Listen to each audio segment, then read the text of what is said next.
The sea knew his name, before the world did. Captain Elias Vance stood at the helm of the horizon's edge.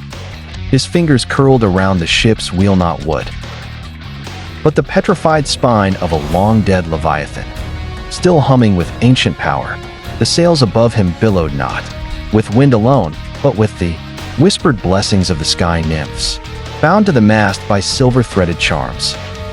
His crew moved like shadows, their eyes flickering with the faint blue glow of the mare's kiss, an enchantment that let them breathe beneath the waves when the deep called to them.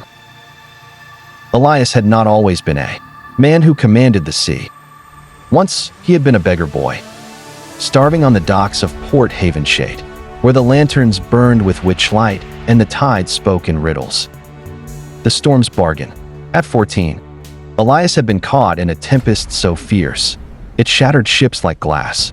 Desperate, he had clutched the edge of a broken mast as the waves dragged him under, only to wake in the belly of a cave lit by bioluminescent kelp.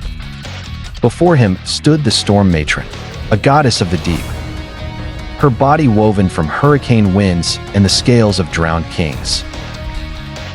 "You do not die today, little thief of breath," she had hissed.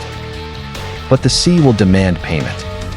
Elias, with nothing to his name but his own stubborn will, offered the only thing he had left, his voice. The storm matron laughed, and the cave trembled. "No. I take your fear instead." When the waves spat him back onto the shore, Elias was changed. The sea no longer roared at him, it spoke to him. He could hear the murmurs of the tides, the warnings of the gulls, the restless shifting of the ocean's veins beneath the hull of any ship he stepped upon. To be continued.